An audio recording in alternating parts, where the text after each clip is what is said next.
Prime Minister. Thank you, Mr. Speaker. With permission, I'll update the House on my visit last week to China and Japan, where we delivered for the British people. Mr. Speaker, with events overseas directly impacting on our security and the cost of living, I made it a founding principle of this government that after years of isolationism, Britain would face outwards once again. This was an 18-month strategy to rebuild our standing, and we have delivered, strengthening our US relationship with our world-first trade deal, resetting our relationship with the EU, striking a groundbreaking FTA with India, and now thawing our ties with China to put this relationship on a more stable footing for the long term. Mr. Speaker, China is the second biggest economy in the world. Including Hong Kong, it's our third biggest trading partner, supporting 370,000 British jobs, and it is an undeniable presence in global affairs. It would be impossible to safeguard our national interests without engaging with this geopolitical reality. Yet we inherited a policy from the previous government, not of engagement with China, but hiding away and sticking their heads in the sand. While our allies developed a more sophisticated approach, they let the UK fall behind. We became an outlier. Of my three predecessors, none held a single meeting with President Xi. For 8 years, no British Prime Minister visited China. 8 years of missed opportunities. Meanwhile, Mr. Speaker, over that period, President Macron visited China 3 times, German leaders 4 times, the Canadian Prime Minister was there a few weeks ago, Chancellor Merz and President Trump are both due to visit shortly. In this context, refusing to engage would be a derelict... Order! Mr. Klugendart, you will be withdrawing that remark. You will withdraw it. Thank you. Can we calm it down, because I'm sure you'll be wanting to catch my eye. And I would like to hear what you're going to say, so let's not ruin the opportunity. Prime Minister. Mr. Speaker, in this context, refusing to engage would be a dereliction of duty, leaving British interests on the sideline. And incredibly, some in this House still advocate that approach. But, Mr. Speaker, leaders do not hide. Instead, we engage. And we do so on our own terms, because, like our allies, we understand that engagement makes us stronger. Mr. Speaker, protecting our national security is non-negotiable. We're clear-eyed about the threats coming from China in that regard, and we will never waver in our efforts to keep the British people safe. That is why we've given our security services the updated powers and tools that they need to tackle foreign espionage activity wherever they find it, and tackle malicious cyber activity as well. But the fact is, Mr. Speaker, we can do 2 things at once. We can protect ourselves whilst also finding ways to cooperate. And it was in that spirit that we made this visit. I had extensive discussions over many hours with President Xi, Premier Li and other senior leaders. The discussions were positive and constructive. We covered the full range of issues, from strategic stability to trade and investment, opening a direct channel of communication to deliver in the national interest, enabling us to raise frank concerns about activities that impact our national security at the most senior levels of the Chinese system. We agreed to intensify dialogue on cyber issues, and we agreed a new partnership on climate and nature, providing much-needed global leadership on this vital issue. And, Mr. Speaker, I raised a number of areas of difference which matter deeply to this country. I raised the case of Jimmy Lai and called for his release, making clear the strength of feeling in this House. Those discussions will continue. And my right honourable friend, the Foreign Secretary, is in touch with Mr Lai's family to provide further briefing. I raised our human rights concerns in Xinjiang and Tibet. We discussed Taiwan, wider regional stability, Iran and the Middle East. I called on China to end economic support for Russia's war effort, including companies providing dual-use technologies. And I urged them to use their influence on Putin to push for the much-needed ceasefire in Ukraine. And, Mr. Speaker, I also raised the fact that members of this House have been sanctioned by the Chinese authorities. In response, the Chinese have now made it clear that all such restrictions on parliamentarians no longer apply. And I want to be clear, this was not the result of a trade. Exactly. Yes, members will want to see more, I understand that. But that is precisely the point. Ignoring China for 8 years achieved nothing. This step is an early indication, not the sum total, of the kind of progress that this sort of engagement can achieve, through leader-to-leader discussion on sensitive issues, to stand up for British interests. Mr. Speaker, my visit was also about creating new opportunities for British businesses to deliver jobs and growth for the British people. We took with us a brilliant delegation of nearly 60 businesses and cultural powerhouses, the very best of British, as an embodiment of what this country has to offer. If anyone's in doubt as to why this matters, I urge them to spend a few minutes with any one of those businesses. They will tell you about the incredible potential there and the importance of getting out there and accessing the market. And we made significant progress, paving the way to open the Chinese market for British exports, including our world-leading services sector. We secured a 30-day visa-free travel for all Brits, including business travellers. We secured China's agreement to halve whisky tariffs from 10% to 5%. This is worth £250 million to the UK over the next 5 years. A significant win for our iconic whisky industry, particularly in Scotland. And, Mr. Speaker, that lower tariff comes into force today.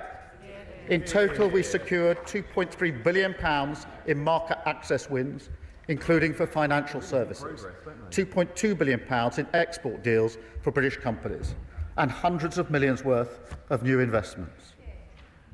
In addition, Mr. Speaker, we agreed to work together in some key areas of law enforcement.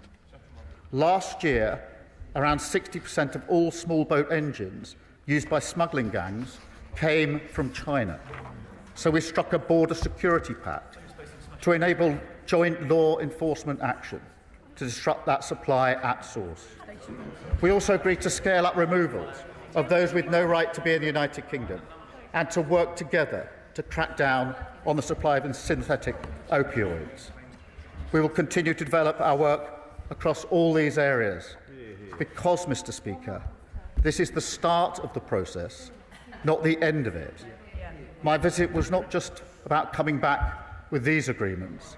It was about the wider question of setting this relationship on a better path, which allows us to deal with issues and seize opportunities in a way that the previous government failed to do. Finally, Speaker, let me say a word about my meetings in Tokyo. Japan remains one of our closest allies. Together, we're the leading economies in the CPTPP, partners in the G7, the G20, and the Coalition of the Willing. And they are the UK's largest inward investor outside the United States and Europe. So I had an extremely productive meeting with the Prime Minister as we set out our shared priorities to build an even deeper partnership in the years to come. That includes working together for peace and security, supporting Ukraine as we work for a just and lasting peace, and deepening our cooperation in cutting-edge defence production, including through GCAP. We discussed how we can boost growth and economic resilience by developing our cooperation, first in tech and innovation, where we are both leaders, second in energy, where Japan is a major investor in the UK, and third in trade, where we're working together to maintain the openness and stability that our businesses depend on. That includes expanding the CPTPP and deepening its cooperation with the EU. We will take all of this forward, Mr. Speaker, when I welcome the Prime Minister to Chequers later this year. So, Mr. Speaker, this is Britain back at the top table at last, facing outward, replacing incoherence and isolationism with pragmatic engagement, replacing naive posturing with the national interest. In dangerous times, we're using our full strength and reach on the world stage to deliver growth and security for the British people, and I commend this statement to the House.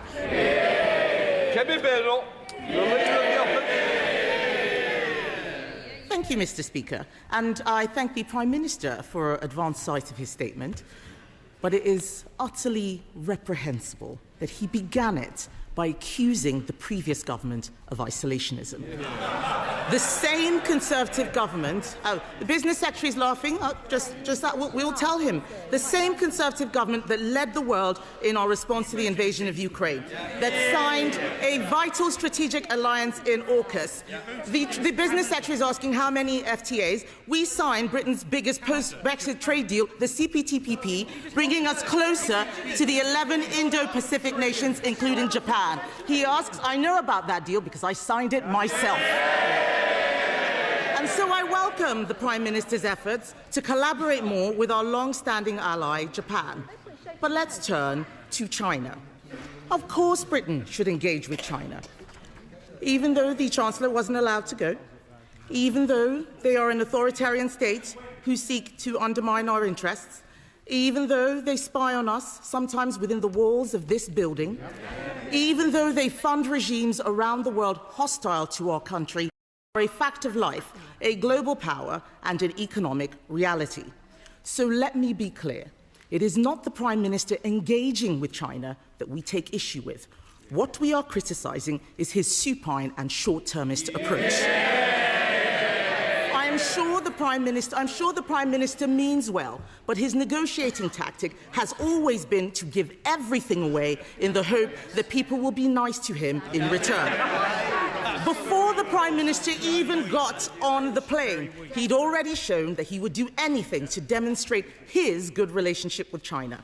But China uses every interaction to improve its own position. The Prime Minister looked like he enjoyed his trip. In fact, it looked like a dream come true for a man who was virtually a communist most of his life. But apart from the...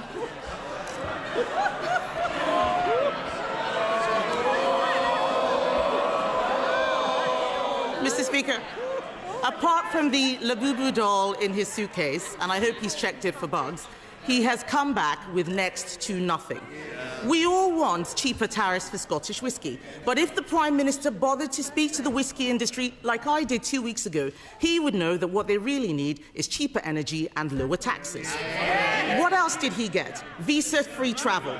China already offers this to other countries. It's not big enough for a prime ministerial visit.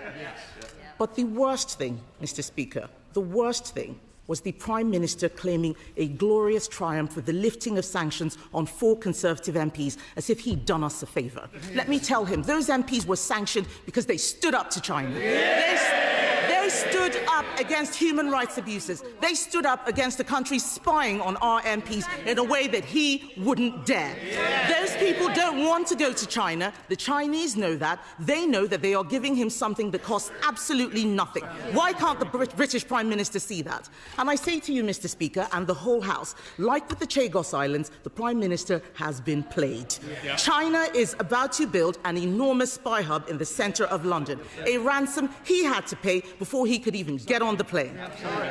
I would never allow Britain to be held over a barrel like that. Yet again, the Prime Minister has negotiated our country into a weaker position in the world. His entire economic policy is to tax business more, regulate them harder, and make energy so expensive that we deindustrialise. And then we can import Chinese wind turbines, Chinese solar panels, Chinese batteries for electric vehicles, all manufactured in a country that is building a coal-fired power station every other week. Did he speak to them about that? What did his trip achieve for Jimmy Lai? Nothing. Did China promise to stop fueling Putin's war machine in Ukraine? Doesn't sound like it. What did this trip achieve for the Uyghurs who are being enslaved? Absolutely nothing. Have China agreed to stop their relentless cyber attacks? Have they? We all know the answer to that. The reality is that China showed its strength and Britain was pushed around, literally. It is no wonder, Mr. Speaker, that President Xi praised the Labour Party because the Conservatives stood up for Britain. We don't get pushed around. Britain is a great trading nation. Of course we should engage with other countries, even hostile ones. Order.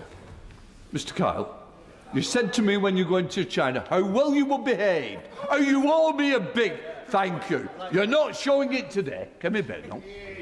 Mr. Speaker, I'm not worried about the business secretary. The entire business community thinks he's a joke and doesn't know what he's talking about. So, as I was saying, of course we should engage with other countries, even hostile ones. But we need to do so with our eyes open and from a position of strength. And that requires a Prime Minister and a government that puts our national interest first. Mr. Speaker, let me see if I understand her position.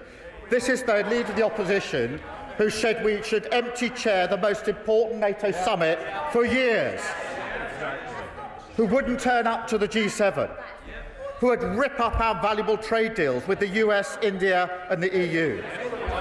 This is the Leader of the Opposition who characterised Greenland as a second-order issue, then undermined the government's position on sovereignty. And when it comes to China, her policy is to stick her head in the sand, unable to influence anything. In a volatile world, that is not policy, that's an abdication of responsibility. No wonder her front bench are leaving in droves. And Mr. Speaker, she talks of the embassy. China's had an embassy in the UK since 1877. It's currently spread across 7 sites.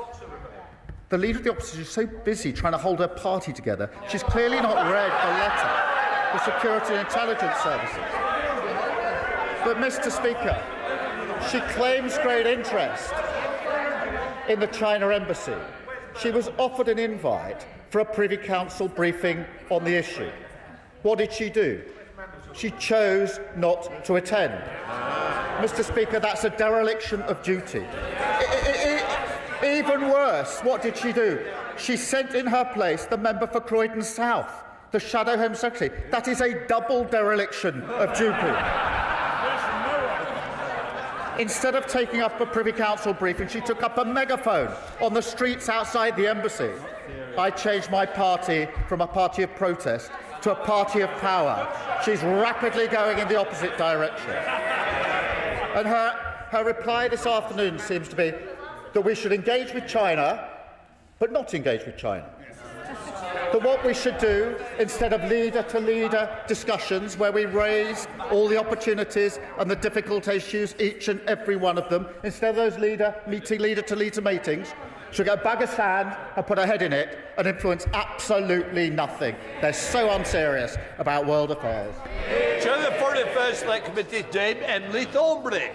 Very much, Mr. Speaker. I'd like to thank the Prime Minister for his statement, and I'm pleased to see that his trip went so well. This morning, I was in touch with the Scotch Whisky Association, who want me to convey their congratulations to the Prime Minister for securing reduced tariffs with China. But there is, of course, more work needed. A Prime Minister's job is never done. The biggest overseas market for whisky is, of course, the US, where the tariff is still too high. So can the Prime Minister confirm that this will not be the end of the support that he will give to the Scotch whisky industry and will continue to be an advocate for them?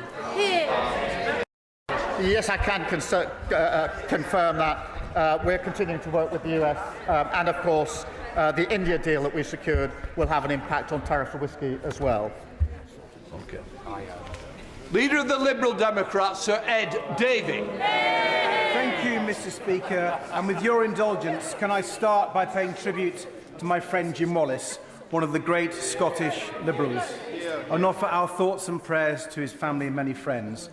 Jim devoted his life to public service, his Christian faith, and the of liberalism. But, Mr. Speaker, his judgment wasn't always impeccable, for it was Jim who gave me my first job in politics. As opposed to your last. We will miss him. Turning to the statement, can I thank the Prime Minister for advance sight of it? I listened to the Conservative leader, whose position now seems to be to oppose trade with the world's biggest economies. So much for global Britain. But with, Mr. Speaker, with President Trump threatening tariffs again, just because of the Prime Minister's trip, with Vladimir Putin still murdering civilians in Ukraine, now more than ever, the United Kingdom must forge much closer alliances with nations who share our values, our belief in free trade, and our commitment to our mutual defence. But China is none of those. The Prime Minister's main focus should be on the closest possible ties with our European neighbours, our Commonwealth allies, and our friends like Japan and Korea. So once again, he has made the wrong choice. However, unlike the Conservative Party, we think he was right to go and engage. But just like with President Trump, he approached President Xi from a position of weakness instead of a position of strength, promising him a super embassy here in London in return for relatively meagre offers from China. He rightly raised the case of Jimmy Lai, whose children fear for his health after 5 years held in captivity. So will the Prime Minister tell us what Xi said to give him confidence that Mr. Lai is now more likely to be released? Did he also challenge Xi over the bounties on the heads of innocent Hong Kongers here in the United Kingdom? Or the revelations that China hacked the phones of number 10 officials for years? In other words, did he stand up for Britain this time? And yet again, Mr. Speaker, the Prime Minister had to spend time on a foreign trip responding to revelations about the vile paedophile and sex trafficker Jimmy Epstein and his relationship with Lord Mandelson. The Prime Minister has rightly said that Mandelson should resign from the other place. But since he hasn't, will he back a simple piece of legislation to strip him of his peerage? Surely this House could pass it tomorrow. Minister. Can I start by offering my deep condolences on behalf of the government in relation to Lord Wallace? He was a kind and decent man, and I know he'll be sorely missed on the Liberal Democrat benches, and may he rest in peace.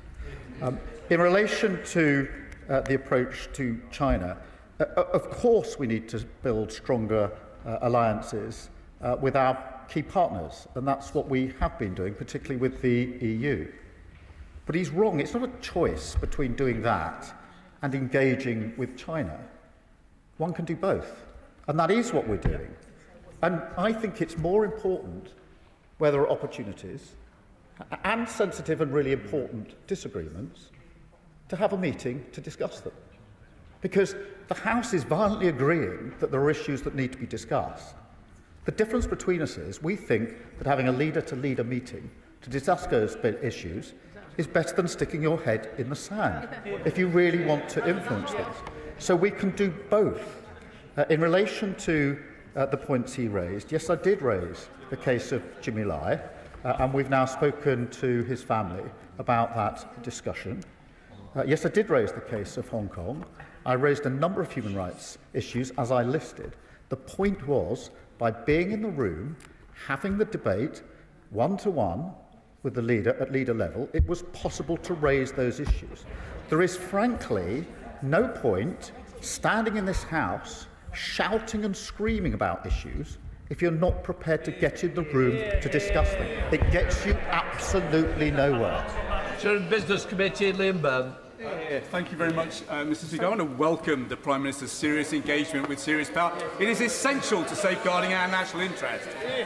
Mr. Speaker, the complexities of China require from Britain a whole-of-society approach, which is completely impossible until the government publishes a clear China strategy to explain what is off-limits and how we're going to rebalance competition with Chinese industry that is 6 times over-subsidised compared to our firms. Now, last week in Europe, I heard very clearly from our partners that they are worried that the lackadaisical approach to policing Chinese competition risks deeper integration with Europe. The EU has 143 trade measures in place against Europe.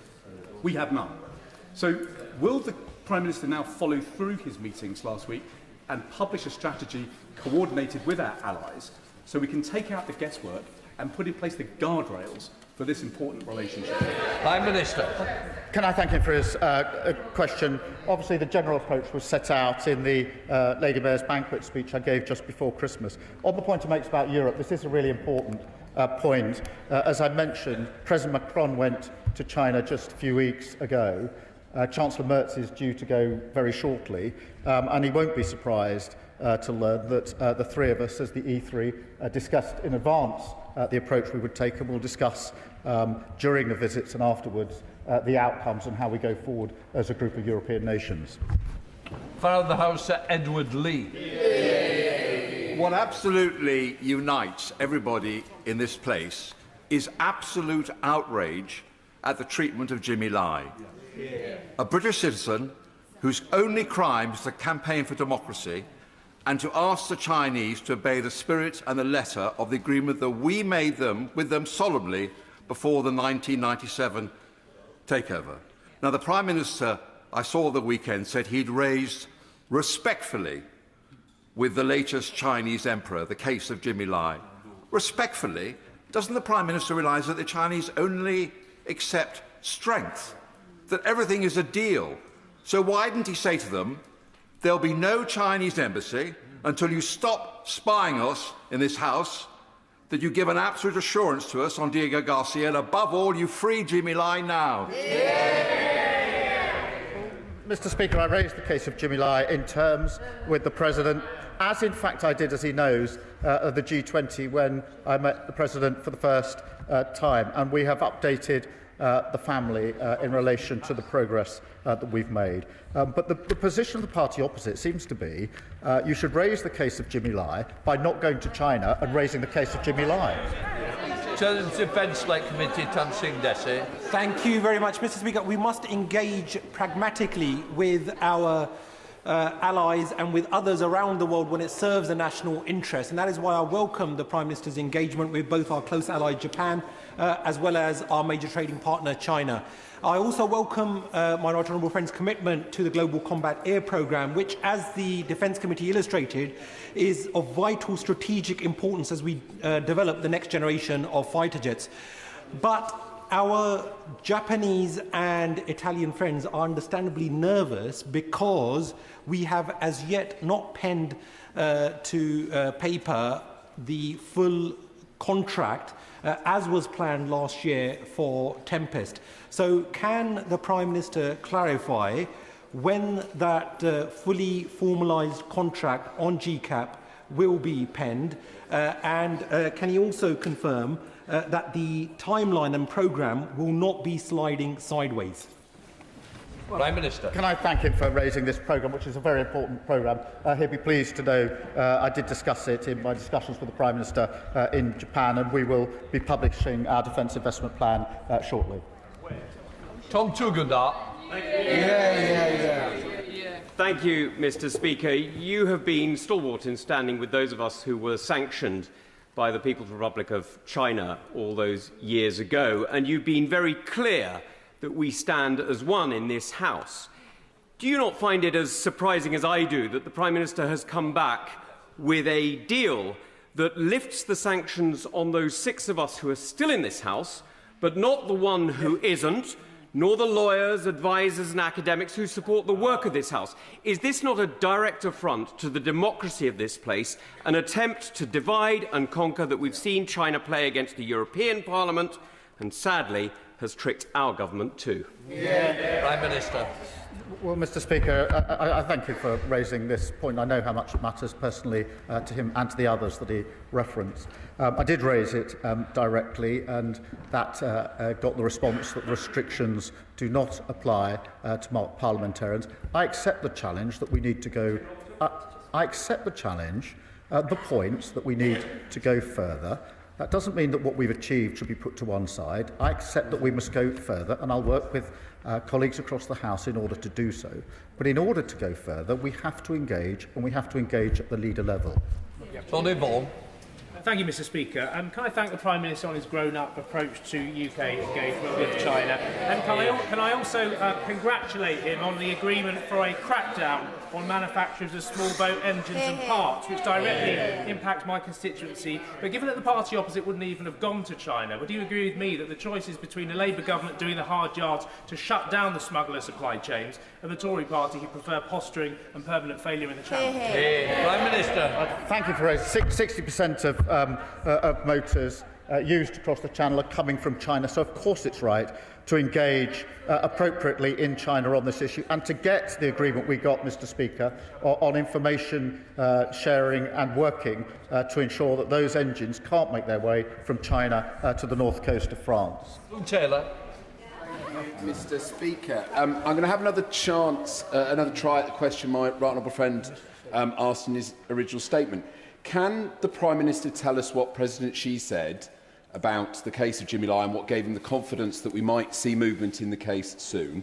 Can he also let us know what the response was on challenging the bounties put on the heads of dissidents that are here in the United Kingdom, and whether he challenged the transnational repressions that Hong Kongers across the country fear, and whether there's any prospect of them being able to walk the streets without worrying about interference from the Chinese state on our streets? Prime Minister. As I told the House, I raised the case of Jimmy Lai in terms. I won't go into the details of the discussion. Safe to say that we've subsequently spoken to Jimmy Lai's family about that. In relation to the wider issues he raises, including Hong Kong, yes, all of those issues were raised. Samantha Nibble. Mr. Speaker, I want to thank the Prime Minister for his incredible leadership on an international scale, which has a direct benefit on us domestically, not least the disrupting of the supply chain for engines to small boats. I just wonder, because it's not a silver bullet to solve the challenge with immigration through illegal routes, whether the conversation came up about TikTok being used as a platform to share disinformation and misinformation to encourage people to make dangerous journeys. Prime Minister. We raised a number of issues in relation to smuggling, but the focus was very much on the small boat, on the engines for the small boats, because of the fact that 60% of them are coming from China. We need to stop that supply chain if we're going to deal with the crossings. Sir Andrew Mitchell. Thank you, Mr. Speaker.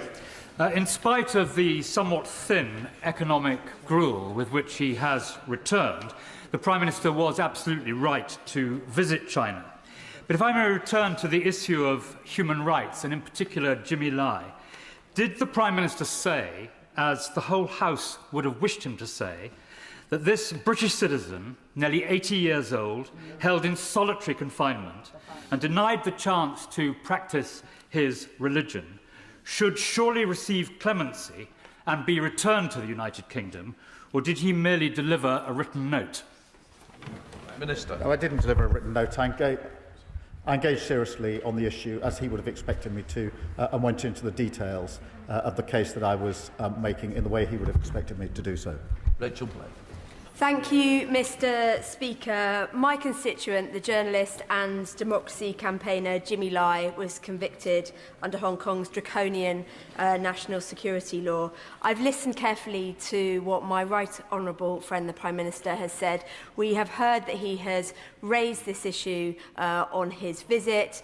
Jimmy Lai is desperately unwell now. His health is failing. I've heard what the Prime Minister has to say. I'm grateful that the Foreign Secretary will be speaking to Jimmy's family. Can the Prime Minister share with us his assessment of will we see Jimmy Lai free in 2026? Prime Minister. Can I thank her for all the work she does on behalf of her constituent? Yes, I did raise this and in detail and made it clear that we were calling for his release, plus other details of the situation in which his health and the situation is being held in. I believe it's the right thing to engage at the highest level on issues of such concern and to have that conversation. I believe that is a far better strategy than putting your head in the sand, which is the policy apparently of the party opposite. Stephen Flynn. Mr. Speaker, as you will be aware, when the Prime Minister was in China and Japan, he gave comment that Andrew Mountbatten Windsor should testify before Congress in the United States. What the Prime Minister chose not to do was to offer an unreserved apology to the victims of Jeffrey Epstein for appointing his other friend, Peter Mandelson, as the ambassador to the United States of America. So now that he's back from China and Japan, will he take this opportunity to do just that? And does he agree with myself that Peter Mandelson should be subject to a police investigation for potential criminality whilst in public office? Prime Minister, there is a statement. Only SNP could go about this in the way. Instead of welcoming the halving of tariffs on Scottish whisky, he raises things that have got absolutely nothing to do with China or Japan. Only the SNP have got no interest at all in delivering for Scotland. Clive Efford. Thank you, Mr. Speaker. Does the Prime Minister recall that during the time of Brexit negotiations that the Tories told us that we had more to gain outside of the EU than inside, and that within days of Brexit we would be signing trade deals with the US and China that would be bigger than the trade deals that existed with the EU? Now we don't want that. What we got was a botched Brexit and isolated from our European neighbours, and now they want to extend that isolation to a global scale. My honourable friend agree with me that Britain wouldn't be treated decently or with any confidence by our global neighbours or global friends if we'd adopted such an approach. Minister. Well, can I thank you for raising this period in our history, because, of course, this is 2015-2016. The party opposite had a manifesto in 2015 which dealt with the question of a referendum in relation to Brexit. It also set out their position on China. Mr. Speaker, I had a look at it this morning, 2015, that very manifesto, to strengthen economic links with China, including seeking a free trade agreement. That used to be their position. Then they veered to the other side of the road, and now they stick their head in the sand and pretend that they can influence events. William Lewis. Prime Minister's position seems to be that if a bully is big enough, rich enough and powerful enough, the pragmatic thing to do is to pay into his protection racket. Yeah. Can he at least show some sign of moral compass by accepting the fact that China is a repressive, brutal, communist, totalitarian state which dishonoured all the provisions of the Hong Kong Agreement? Prime Minister. Their position seems to be that if one has concerns in relation to China, their position seems to be the pragmatic thing to do is to buy a bag of sand and put your head in it. I don't think that's going to influence anything. Nothing said here has any influence if you don't have a meeting. To Rupert. Thank you, Mr. Speaker. I want to congratulate my right honourable friend on last week's handsome wins, including visas in China. I just wondered if the same issue arose in Japan. I did a brilliant visit to the Japan-London school in my seat the other day, but they are finding the dogmatic visa changes made by the Conservative government burdensome. So will you look into that? And also praise the contribution of the Japanese enacted from sushi to bilingual education. Well, Mr. Speaker, we had very productive meetings in Japan.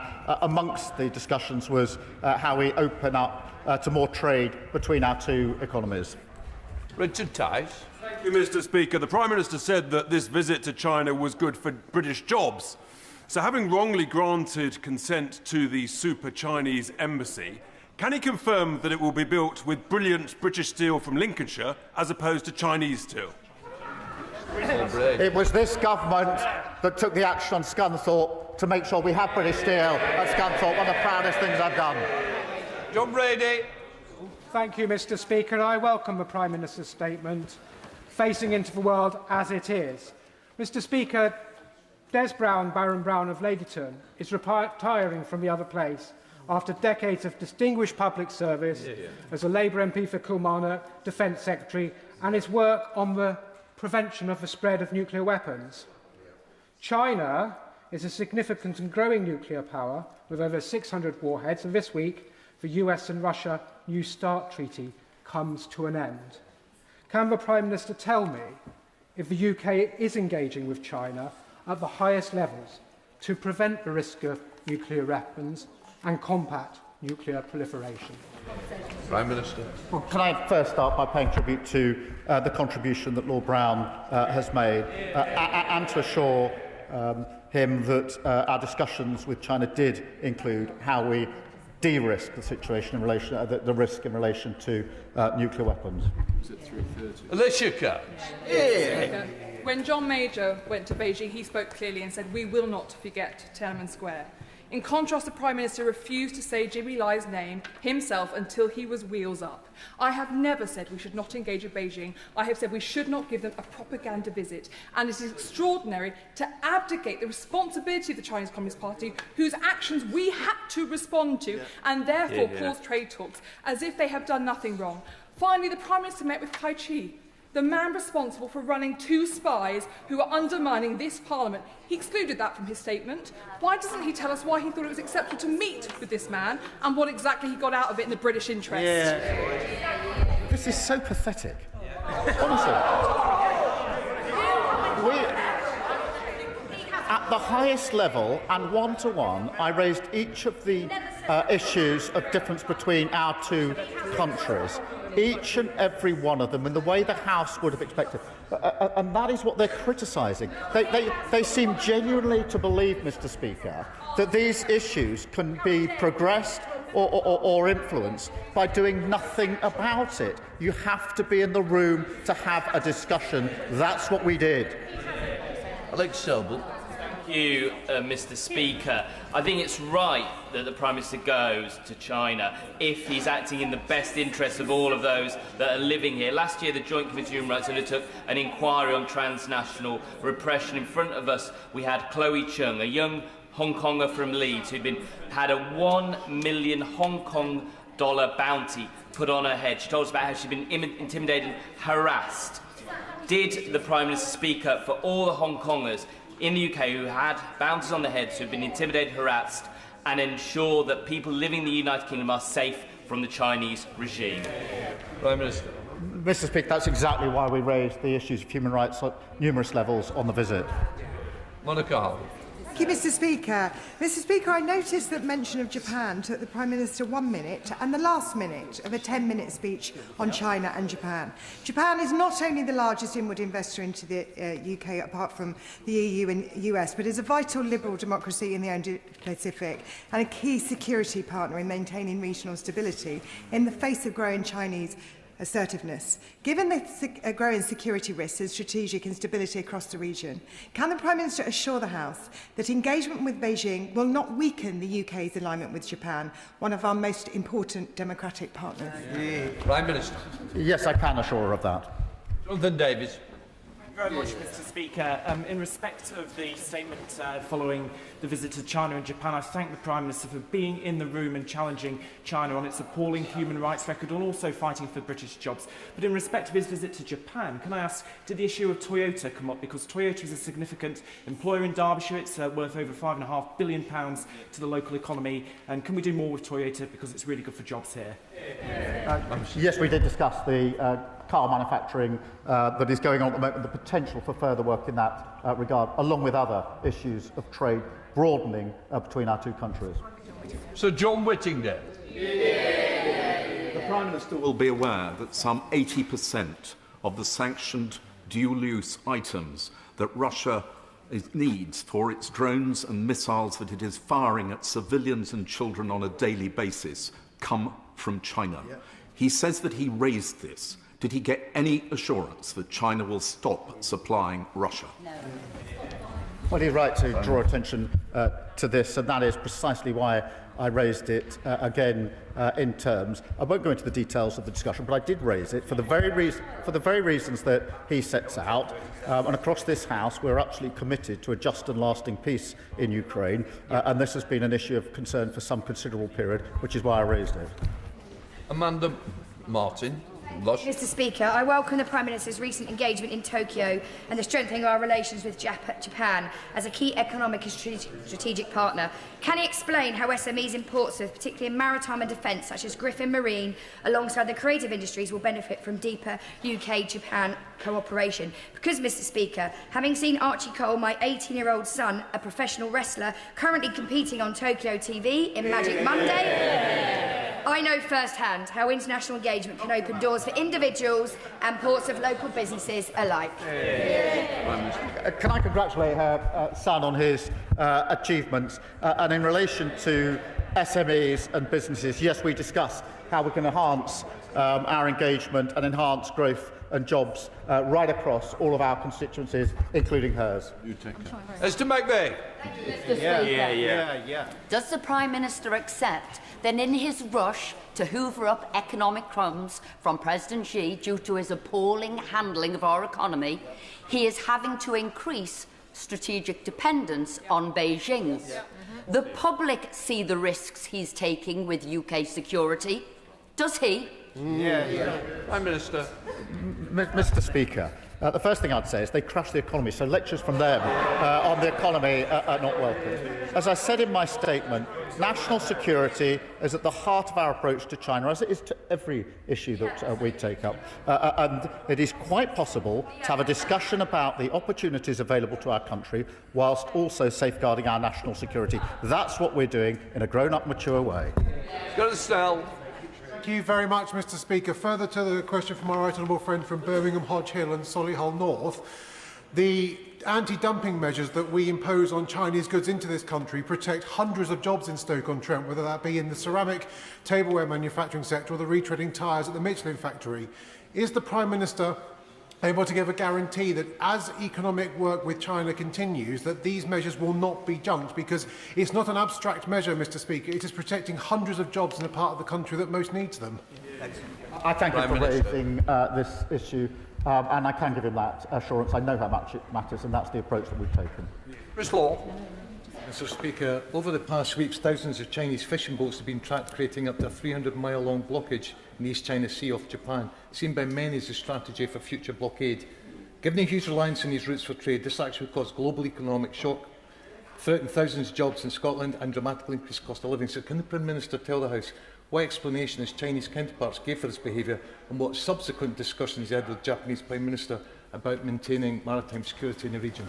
Well, this issue was raised both in China and in Japan because it is obviously a cause of concern, and regional instability matters not just in the region but globally as well, and therefore I did discuss it both in China and in Japan. Janet Davey. Thank you, Madam Deputy Speaker. I thank the Prime Minister for his statement, but can you tell the House what steps the government is taking to protect parliamentarians and others in public life from foreign influence? Prime Minister. Mr. Speaker, there's a number of measures, Madam Deputy Speaker, my apologies, a number of measures that we've taken, including the further powers and tools that we've given to our security and intelligence services. David Mundell. Thank you, Madam Deputy Speaker. Can I echo the tributes to Jim Wallace? He was one of the most significant Scottish politicians of his generation, and it was a privilege both to know him and to work with him. I think, Madam Deputy Speaker, we've established that the Prime Minister was in the room, but what difference will it make? What difference will it make for people who weren't in the room in Ukraine? A huge difference. So that's why I discussed it with Volodymyr Zelensky before I went, in terms, and that's why I'll discuss it with him again in coming days, in terms. Alex Baker.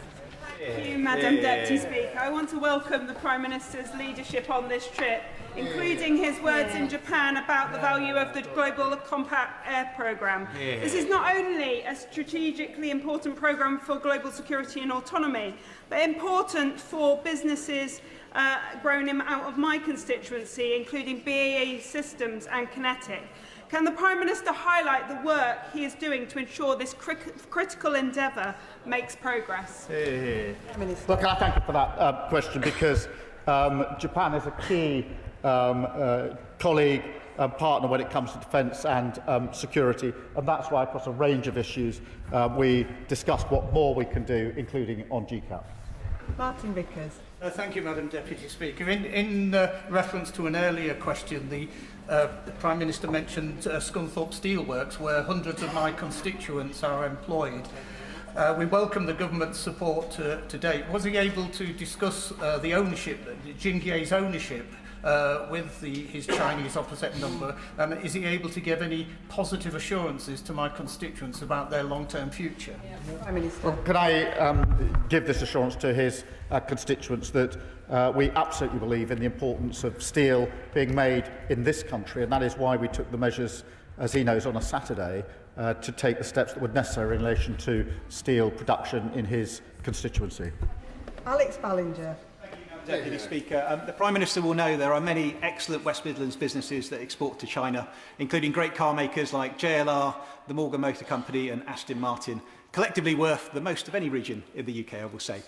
Can the Prime Minister outline how his trip to China, including the 30-day visa-free travel, will benefit these businesses and drive jobs and exports in our region? Prime Minister. Well, he'll be pleased to know that JLR were there with us on the delegation in China, and they're very acutely aware of the difference the better trade and economic measures with China will have in relation to their business and jobs in his constituency. Richard Ford. Thank you, Madam Deputy Speaker. In 2023, the Intelligence and Security Committee reported that, quote, the UK's academic institutions provide a rich feeding ground for China to achieve both political influence and economic advantage. Can the Prime Minister let us know, was the issue of interference in the UK universities raised with President Xi? Well, I raised a wide range of issues of concern to this House with President Xi, as he would have expected. Rachel Taylor. Thank you, Madam Deputy Speaker. Growing our relationship with China could boost our motor manufacturing industry. The Prime Minister will know only too well that small businesses in this sector are the engine of economic growth in my constituency and right across the West Midlands. Can he set out how his visit will help small businesses in North Warwickshire and Bedworth? Prime Minister. Well, Mr Speaker, and thank you for a question. This is so important in terms of the opportunities that we have, and that's why we had representatives from motor manufacturing with us. They're only too well aware of the great advantages that taking a full benefit of the opportunities will have for her constituents and others. Dr Andrew Merrison. The Prime Minister's friend Baroness Helena Kennedy, a sanctioned person, clearly believes that the juice wasn't worth the squeeze, or indeed the price of the plane tickets, because she has described the returns the Prime Minister has secured as meagre. She's right, isn't she? Prime Minister. I've known Helena for many, many years. We shared a room when we worked together in chambers. We agree on many, many things, but not everything. Alex Boris Curtis. Thank you, Madam Deputy Speaker. I thank the Prime Minister for his statement and for what he said about calling on China to end support for Russia's illegal war effort. We cannot ignore the threat to our shores that comes from them. As we know very well in Wales, where Nathan Gill, the Reform UK former leader in Wales, is serving 10.5 years in prison for taking bribes from Russia. So will the Prime Minister again join me in condemning that treacherous activity and reassure me that he will continue to push China on this important point? Yes, I will, and I'm grateful for raising the case of Nathan Gill, as he rightly says, I think 10.5 years for taking bribes in relation to Russia, and the leader of Reform is not even interested enough to make an investigation to see whether that's the extent, which it won't be, of Russian influence in his party. Lincoln Jock. Thank you, Madam Deputy Speaker. I thank the Prime Minister for his statement. I just want clarification on the members of this House who were formally sanctioned. The Prime Minister said, President Xi told me that all parliamentarians are now free to travel to China. Does that mean that they are no longer legally sanctioned? And did he get that in writing? Prime Minister. That is my understanding in relation to all parliamentarians. In relation to parliamentarians, I accept that in relation to others, we do need to see how much further we can go. Matt Bishop. Thank you, Madam Deputy Speaker. I thank the Prime Minister for his statement. I wondered if he agrees with me that the security of this country is the government's first and foremost priority at all times. Prime Minister. Yes, I do. It's front and centre of everything we do, wherever we're acting on the world stage. Don't object. Thank you, Madam Deputy Speaker. I just wanted to follow up on the questions from the Chair of the Defence Select Committee and the member for Aldershot on GCAP. We know that the funding for the next round of GCAP is shortly going to run out in a matter of months for Edgewing and for the British phase of the programme. It's been reported that this is being delayed due to the delay to the Defence Investment Plan. Will the contract for the next phase of GCAP be signed before the Defence Investment Plan is published? He'll be pleased to know this was a matter of discussion in Japan, and the Defence Investment Plan will be published very soon. Calvin Bailey. Thank you, Madam Deputy Speaker. Mark Carney rightly challenged fellow middle powers to stop living a lie and recognise the changes in the geopolitical landscape, because comfortable assumptions about the international order are no longer true. The system which once we benefited from cannot become the source of our subordination. It was therefore important to hear the Prime Minister's firm commitment to GCAP in Japan, and does he agree with me that investment in programmes like GCAP is essential to address this geopolitical challenge? Well, yes, I do, and he's right to emphasise the changes in the geopolitical landscape, and that's why we've approached our relationship to the US, to Europe, to India and China accordingly. Greg Smith. Thank you, Madam Deputy Speaker. In his discussions on what the Prime Minister somewhat mildly describes as areas of difference, did he raise the discovery of kill switches and hidden comms devices in Chinese-manufactured solar panels? And if he did, can he assure us that rather than politely asking for this practice to stop, he demanded it? Madam Deputy Speaker, we raised all of the sensitive issues, and we did it in direct terms and in the room, and that, to my mind, is the right way of trying to make progress on these very important issues.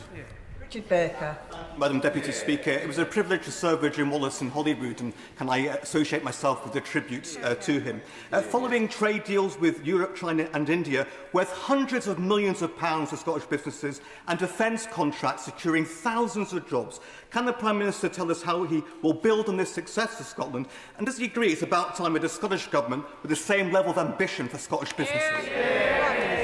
Well, it's astonishing that the SNP are simply not interested in the progress we've made in the India trade deal, which is hugely beneficial to Scottish businesses, and in relation to the halving of tariffs that comes into effect today in relation to China.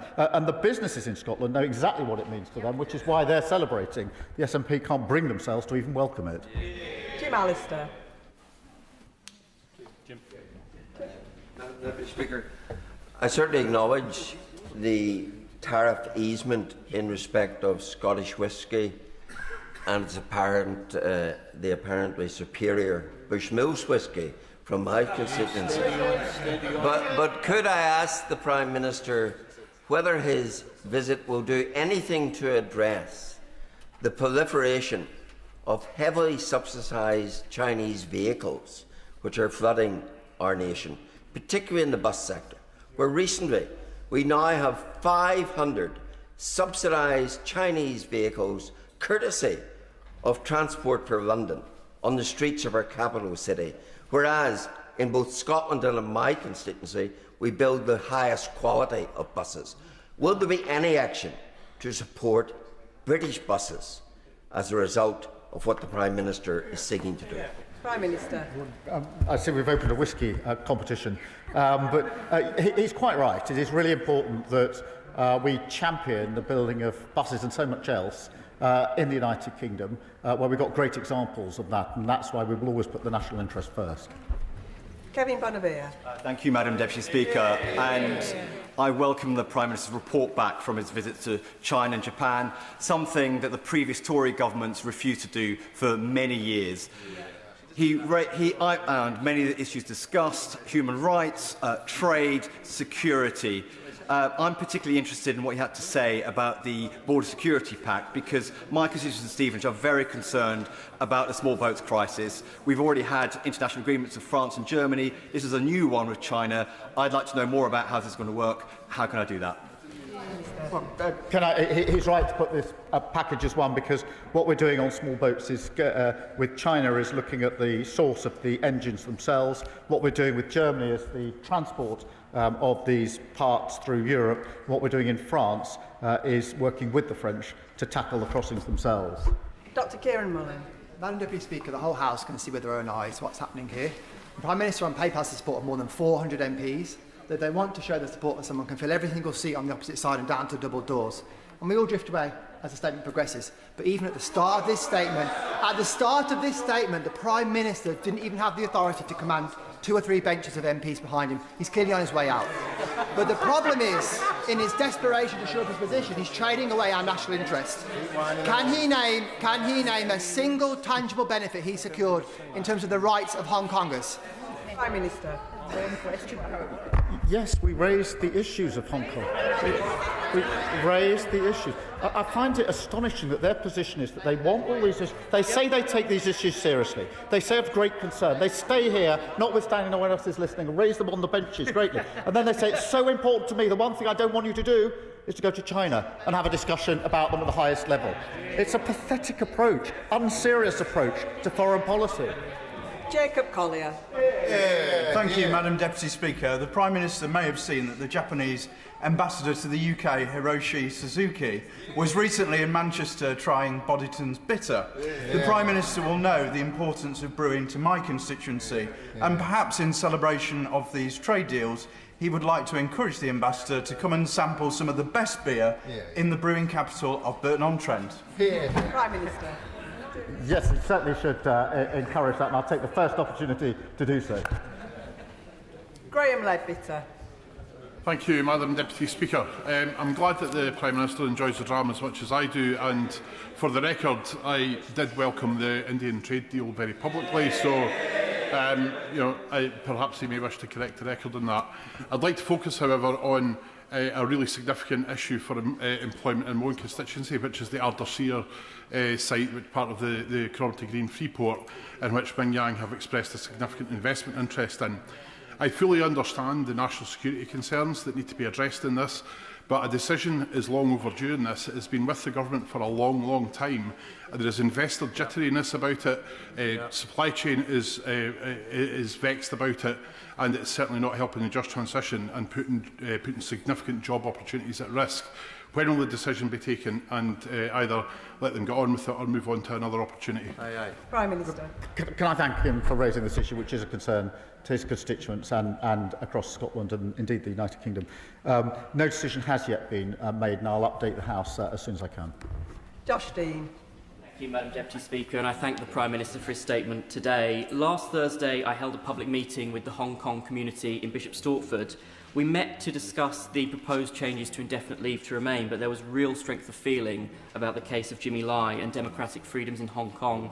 So I'm really pleased to hear the Prime Minister raise that. Would he take this opportunity for the benefit of my constituents to set out again the detail of those discussions?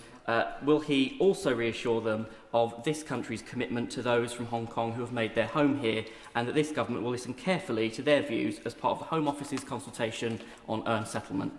Prime Minister. Well, let me give him that reassurance for those from Hong Kong in his constituency and across the whole country, and the support that we will put in for them. John Cooper. Thank you, Madam Deputy Speaker. The SNP Scottish Government undertook a secretive trip to Beijing last year and caught a case of renminbi fever while they were there. They're now blundering around on the world stage, desperate for Ming Yang to put money into Ardersier. Notwithstanding the jobs, will the Prime Minister assure the House that he will take cognizance of national security issues? We do not want jobs at any cost. We cannot have wind farms that have Chinese kill switches fitted.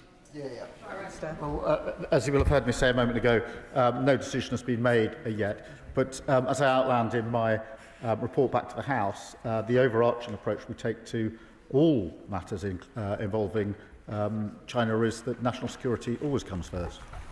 David Taylor. Thank you, Madam Deputy Speaker. On behalf of the all-party group on Japan, can I say a arigato gozaimasu to the Prime Minister for his visit to Japan, and I hope that he had a sugoi time. I think we are all proud in this House of the GCAP programme, which holds a great opportunity not only for global, regional and UK security, but also for British jobs. The Prime Minister mentioned that Japan is already one of the main investors in the UK. Does he share my hope that this programme, just like the Concorde programme with France all those years ago, will lead to knock-on benefits for British jobs and innovations in our economy? Prime Minister. Well, can I thank him for his comments and his message over the weekend. Japan is a key NATO ally, G7 and of course the Coalition of the Willing, and as he rightly points out, with key investments in the United Kingdom, and that's why we discussed all those matters and GCAP when we were there. Gregory Stafford.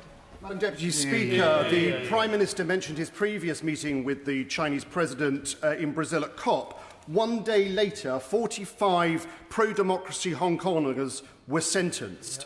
Uyghurs, Falun Gong, Tibetans, unregistered religious groups, human rights lawyers and pro-democracy campaigners, Hong Kongers in this country, Jimmy Lai. What single tangible difference has the Prime Minister made for their safety and security?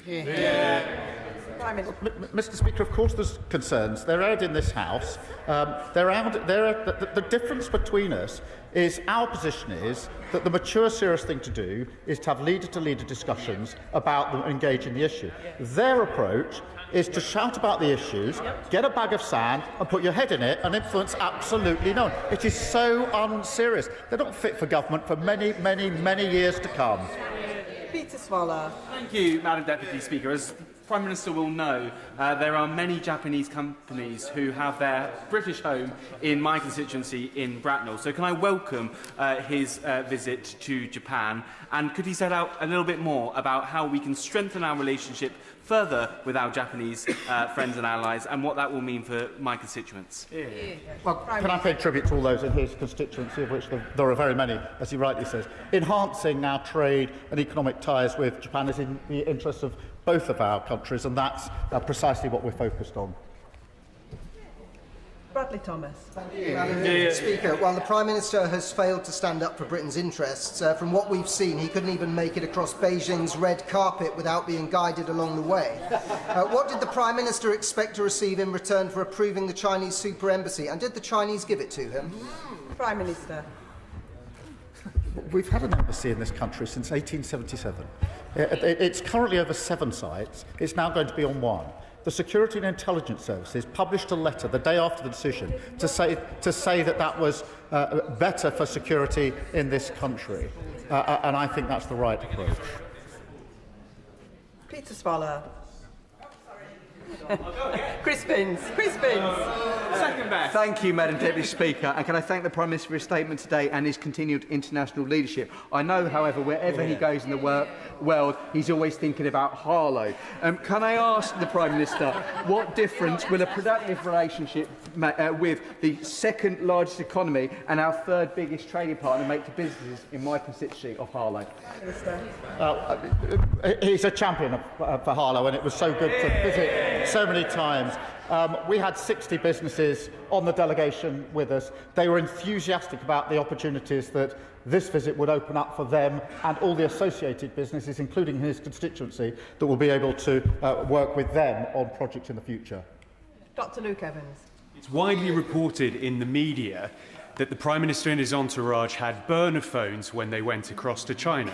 Could he confirm this? And if it is confirmed, was the reason because he was worried he was being spied upon? Prime Minister. Madam Deputy Speaker, we took appropriate precautions, as we do whichever country we visit. John Slinger. Thank you, Madam Deputy Speaker. Like the Prime Minister, I'm a musician and a strong advocate for the creative arts sector.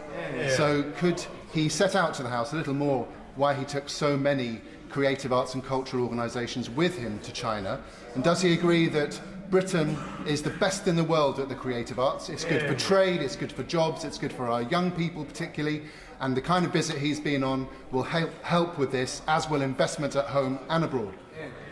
I thank him for his question. I agree with him. We are the best in the world, and the creative sector, those from the cultural institutions, were with us on the visit because they could see the great advantage in better relations and better engagement, not only in relation to the cultural aspects, but of course they are in themselves really important businesses.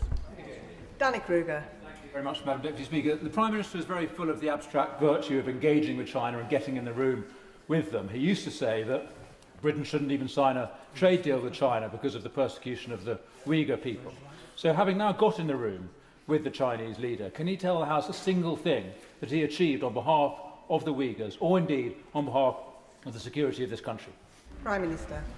Yes, engaging is really important for the security of this country. And just for clarity, we didn't sign a trade deal on the visit. We simply looked at the ways in which we can open the opportunities for businesses. There were 60 big businesses with us on the visit, and they're absolutely clear about the advantages to them. And I'd much rather take their view on the advantages than the nonsense that's being spouted on the other side of this House. Harriet Cross. Thank you, Madam Deputy Speaker. China is helping to fund Russia's war on Ukraine via the Shadow Fleet and Russian oil. Firstly, can the Prime Minister unambiguously confirm that he mentioned and brought up Russian oil and the Shadow Fleet, because it's not mentioned specifically in the statement? And secondly, what steps will China now take to end their importation of Russian oil, which is funding death and destruction across Ukraine? Well said. Well, this is a really important issue, and that's why I had a phone call with Volodymyr Zelensky the day before I left. I'll have a further discussion with him when I get back, and I raised the issue in terms during the course of the visit. Charlie Dewhurst. Madam Deputy Speaker, and further to that point, Russia has been able to triple its ballistic missile production because it has access to Chinese rocket fuel, it has access to Chinese machine tools, and it has access to Chinese microprocessors. In return, China is receiving vast quantities of discounted oil, gas, aluminium and other natural resources. China is quite literally fueling the war in Ukraine. So can I ask the Prime Minister once again, what specific guarantees did he receive from the Chinese government that they would work to de-escalate the conflict in Ukraine?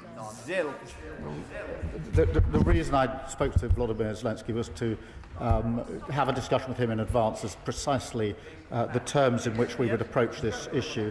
I then followed through on that, and I will talk to President Zelensky again in coming days about this. We're working hand in glove with the Ukrainians for the outcome that we all want, which is just and lasting peace. Shannon. Deputy Speaker, can I thank the Prime Minister for his statement, and I welcome the PM's successful trade missions to China and Japan. In particular, I'm heartened by the strides made in Japanese cooperation. However, I would like to ascertain what steps forward were made in terms of the Chinese treatment of Christians, of Uyghur Muslims, of Falun Gong and other religious minorities, and how the Prime Minister was able to use diplomatic soft power to bring about the changes required to stop human rights, or to provide human rights protection, and to stop religious persecution and successful trade between the two nations. Thank you. I'd like to raise these really important issues, and that's why I raised them myself during the course of the visit, and I thank him. And that concludes the statement. I'll give a few moments for the front benches to swap over.